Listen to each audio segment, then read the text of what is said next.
భగవద్గీత శరణం గచ్చామి, రామపాదం శరణం గచ్చామి, కృష్ణపాదం శరణం గచ్చామి. హిందూ సత్ప్రియ బాంధవులారా, మీకందరికీ నా హృదయపూర్వక నమస్కారములు. మనము నిన్నటి వరకు భగవద్గీత 4వ అధ్యాయము జ్ఞానయోగములో 13వ శ్లోకం వరకు చెప్పుకొని ఉన్నాము. నేడు 14వ శ్లోకం నుండి చెప్పుకుందాము. నమాం కర్మాణి లింపంతి నమే కర్మఫలే స్పృహ ఇది మాం యోభిజానాతి కర్మభిన్న స బధ్యతే. దీనికి తాత్పర్యం ఏమిటంటే, జ్ఞాన చైతన్య స్వరూపుడనైన నాకు కర్మఫలాలు అంటవని, నిష్కామ కర్మయోగినైన నాకు కర్మఫలంపై కోరిక లేదని ఎరిగి నాలాగా నిష్కామ కర్మయోగాన్ని ఆచరించినవాడు కర్మఫలాల చేత బద్ధుడు కాడు, సంసార రోగగ్రస్తుడు కాడు, అట్టివాడు ముక్తుడే అనేది తాత్పర్యము. భాష్యం ఏమిటంటే, పరమాత్మ మానవులను ఈ విధంగా 4 వర్ణాలుగా సృష్టించడానికి గల కారణం, అన్ని వర్ణాల వారు కర్మనీతిని యథార్థంగా అర్థం చేసుకొని నిష్కామ కర్మయోగంలో వారి వర్ణాశ్రమ కర్మలను స్వకర్మలను నిస్వార్థంగా చేసి బాగుపడి తరించడానికి చక్కటి అవకాశం కల్పించడానికి. అందుకే వారి కర్మఫలమైన ప్రారబ్ధాన్ని అనుసరించి మానవులను 4 వర్ణాలుగా భగవంతుడు సృష్టించాడు. దీనివల్ల ఆయనకేమీ లాభం లేదు. ఆయన చేయు దివ్య కర్మఫలాలపై కోరిక ఆయనకు లేనే లేదు. అందుచేత ఇంత పెద్ద సృష్టి, ఇంత పెద్ద కర్మ ఆయనను తాకదు, బంధించదు. ఈ రహస్యం తెలుసుకోగలిగిన వ్యక్తి యొక్క హృదయం, అంతఃకరణం ఎంతో సున్నితమై పరిపక్వ దశలో ఉంటుంది. అనంత జ్ఞాన చైతన్య స్వరూపుని వలె అతడికి కర్మఫలం మీద కోరిక ఉండదు. అందుచేత అతడును నిష్కామ కర్మయోగములో తన వర్ణానికి సంబంధించిన విహిత స్వకర్మలు చేస్తూ కర్మఫలాల వల్ల బంధింపబడడు. కర్మ కోరికతో చేసే వారికే కర్మఫలం బంధమై అంటుకుంటుంది. ఈ సూత్రాన్ని అనుసరించి విహిత కర్మ నిష్కామ కర్మ యోగంలో చేయడమే సర్వులకు శరణ్యం. ఈ విషయంలో మనకు ఆ పరమాత్మచే నియమింపబడ్డ సూర్యచంద్రాది నవగ్రహ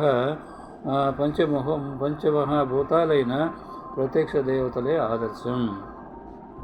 పూర్వం ఎందరో మహానుభావులు ఆ ప్రకారంగా నిష్కామ కర్మయోగంలో విహిత కర్మలను ఆచరించి శ్రేయస్సును, ముక్తిని పొందారని తెలియజేస్తున్నారు దేవాది దేవుడు శ్రీకృష్ణ పరమాత్మ.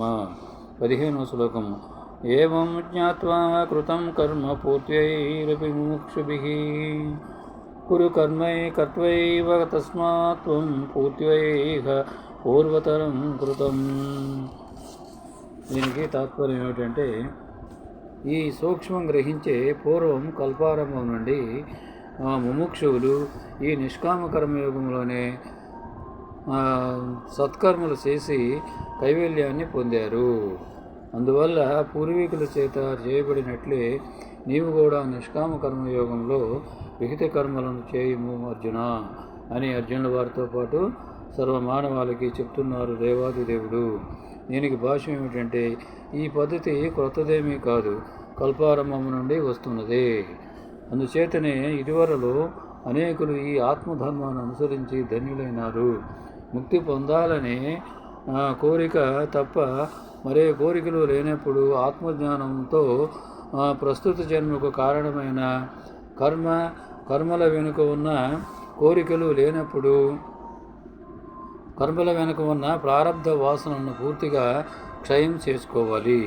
ఈ నిష్కామ కర్మయోగం ప్రస్తుత ప్రారబ్ధ శరీరంలోని కారణ శరీరంలోని వాసనను కడిగివేస్తుంది.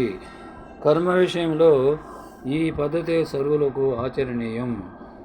విహిత కర్మఫలం పరమాత్మకే అర్పిస్తాము కనుక క్రొత్త వాసనలు కూడా అంటుకోవు అనేది భావము. ఇక కర్మ విషయమై వివరిస్తున్నారు దేవాది దేవుడు. 16వ శ్లోకం. కిం కర్మ కిం అకర్మేతి కవయోప్యత్ర మోహితాః తత్తే కర్మ ప్రవక్ష్యామి యథాత్వా మోక్షసే శుభాత్. దీనికి తాత్పర్యం ఏమిటంటే, కర్మ ఏది అకర్మ ఏది అనే విషయంలో తెలిసిన పండితులు సైతం భ్రాంతిలో పడుతుంటారు.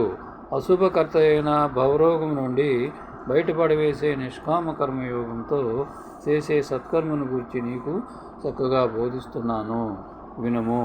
దీనికి భాష్యం ఏమిటంటే, కర్మ అకర్మల యొక్క స్వరూపం చక్కగా తెలుసుకొని నిష్కామ కర్మయోగంలో విహిత కర్మ ఆచరిస్తే భవరోగమైన ఈ సంసార బంధం నుండి ముక్తి పొందుతావు అనేది భావము. తరువాత 17వ శ్లోకము. కర్మణో హ్యపి బోద్ధవ్యం చ వికర్మణః అకర్మణశ్చ బోద్ధవ్యం గహనా కర్మణో గతి.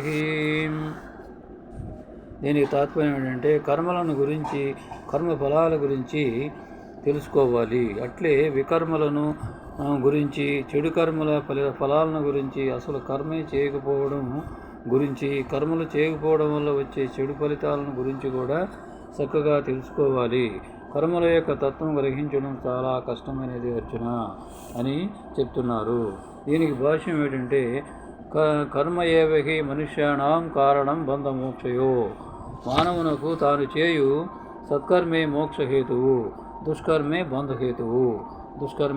బంధహేతువు. కానీ శరీరం పనిచేసినప్పుడల్లా వాస్తవంగా కర్మ జరిగిందనుకోవడానికి కూడా వీలు లేదు. ముక్తికి దారి తీసే కర్మే సరి అయిన కర్మ. ముక్తికి దారి తీయనిది భవరోగాన్ని పెంచి జన్మ పరంపరలను కలిగిస్తుంది. అందుకని దానిని వికర్మ అన్నారు, నిషిద్ధ కర్మ అని కూడా అన్నారు. ఈ యథార్థం తెలియక విద్వాంసులు కూడా భ్రమపడుతుంటారు అనేది భావము.